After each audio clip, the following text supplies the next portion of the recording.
Welcome to Grammar, y'all. Today, we're going to talk about teaching two grammatical constructions together, the absolute phrase and the participial phrase. First, I'm going to explain to you why we're going to teach these two concepts together and call them what we're going to call them. And the second thing we're going to go over is the 4 steps you need to follow with your students to introduce these grammatical concepts. So, what are we going to call this that we put together a participial phrase and an absolute phrase together? We're going to call it Illuminators. And this is the term that Darren and I used in our book, More Grammar to Get Things Done. Let me explain to you why we chose this term. Over the years, teaching participial phrases and absolute phrases, I found that students got them confused all the time. And it makes sense why they would do so. An absolute phrase is a noun plus an ing, ed, or en verb form, whereas a participle is almost the exact same thing without the noun. So we see how students can easily get these confused. Absolute phrases and participial phrases do similar things. An absolute phrase modifies the entire sentence and works adjectively or adverbially. A participial phrase modifies a noun and therefore it works adjectively, but both of these constructions illuminate some aspect of the main sentence. So let's look at these examples. Her mind spinning with possibilities, she looked at the last question. Spinning with possibilities, she looked at the last question. So in both of these phrases, the absolute and the participle, we aren't looking at the student and the desk. We're not looking at the test she's taken. We are looking at her mind. And so they're illuminating some aspect of the main sentence. The great thing about Illuminators is that we can point our readers exactly where we want them to go. Look at these 2 examples. The first one is from Hatchet by Gary Paulson. Stumbling and tripping, he ran into the water. So we can see his movements as he's run into the water. And the second one, in 1984 by George Orwell, he was a monstrous man, his face pouched and seamed. So we see this big man, but Orwell wants us to focus on his face, and he does this by using an absolute phrase. So we always have to question when we're teaching grammar, what terminology for what reason. I think we teach students a lot of facts and a lot of trivia that they don't really need. So why don't we just simplify it for them and combine these 2 grammatical constructions for them? Okay, I hope I've now convinced you to teach participial phrases and absolute phrases together and name them as Illuminators. Let's go into the 4 steps that you can follow in your own classroom to help your students use this rhetorically savvy tool. Now, these 4 steps might look familiar to you because they're the same 4 steps we used in the Teaching Passive Voice video, which you can find linked in the comments section below. The first one is you want to expose students to multiple examples of the grammatical construction. One way I've done this with students that I have found great success is to use a core sentence like, the teacher stood at the front of the room. And then I give students a bunch of little slips of paper that have either participles or absolutes on them. These participles and absolutes are designed to illuminate some aspect of the teacher standing in front of the room. Here are some examples. Smiling widely, the teacher stood at the front of the room. Arms crossed, the teacher stood at the front of the room. Glancing at the clock, the teacher stood at the front of the room. Hands trembling slightly, the teacher stood at the front of the room. If this is your teaching persona, I would recommend that you get up in front of the class and act them out as students call them out. You can smile widely. You can cross your arms. You can glance at the clock. So students can see that some aspect of your personage is being highlighted in these phrases that they are calling out. Now, if that is not your teaching persona, that is not a problem at all.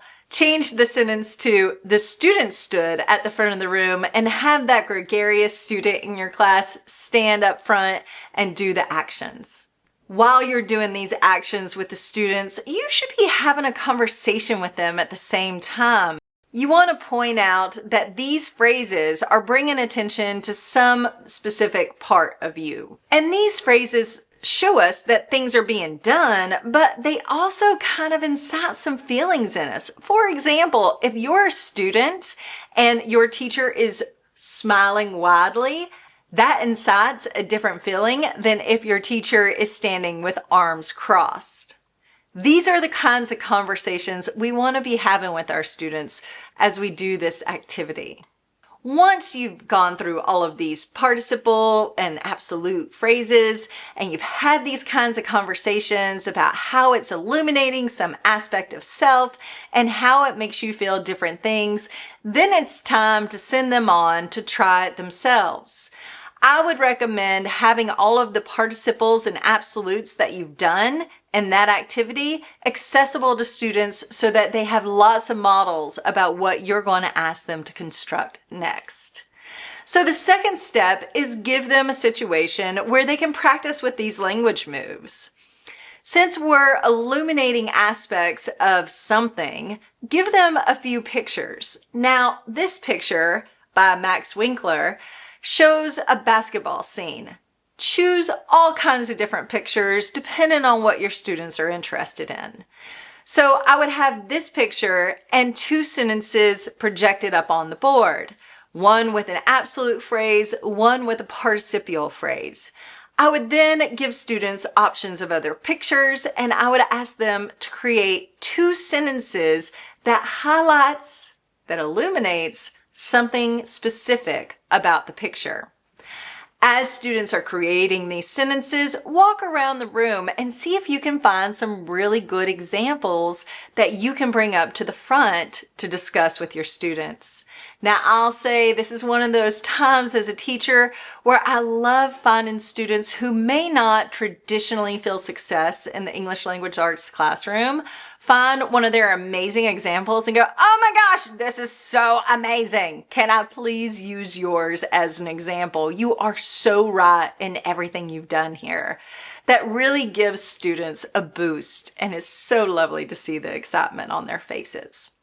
So once you found some good examples that students have created, bring those to the front of the room and talk through them. What's being illuminated? What do you notice about the pattern of these sentences? What are the characteristics that we see here? We want students to understand a couple of things at this point. First off, that there is a verb form in there, an ing, an ed, or an en. And that there are other constructions around it, like nouns or prepositional phrases or adverbs. And that also all of these phrases are separated by a comma. Once you've had those discussions with students, we can move to the third step. You can say, okay, you've heard me talk a lot about the word illuminators. Well, that's what we're going to call these grammatical constructions.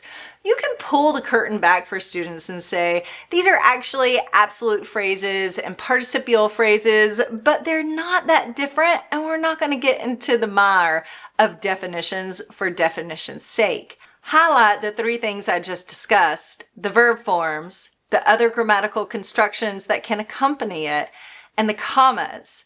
That is the understanding we want our students to walk away with. Once you've given them that definition, then you can move forward with more scenario play. And we can talk about when we might want to use these constructions, why it's good to have these constructions, and talk about use in the real world. So here is one scenario that I'm giving you here on the video, but there is a PDF linked below in the comments section. And on that, you will find all of the phrases that we used at the beginning of the video. You'll also find a couple of more scenarios that you can use with students in this fourth section. After you've given students a lot of opportunities to play, you might find as they start integrating illuminators into their writing that they can confuse an illuminator with a sentence, which totally makes sense. I mean, we have a verb form in there and we have a lot of nouns sometimes too. And students have been taught that a sentence is a noun plus a verb. However, these phrases are not sentences. So I recommend that you make sure that you've taught the sentence hack, it is certainly true that, before you teach illuminators. If you want to know more about this sentence hack, you can check out the link to another video below in the comments section. The last thing I want to talk about is the importance of highlighting the why. We as authors get to decide where we want our readers' eyes to go in a scene. Illuminators are a powerful tool to turn our readers' eyes so that they can see and understand exactly what we as the authors want them to. And that's it. That's Illuminators. Thanks so much for joining me today. Y'all take care of yourselves. Smiling wildly. Not wildly, widely. Change the sentence to the sentence, not the sentence stood at the front of the room. The third step that you want to do with students at this point, and poopy doodle dandy.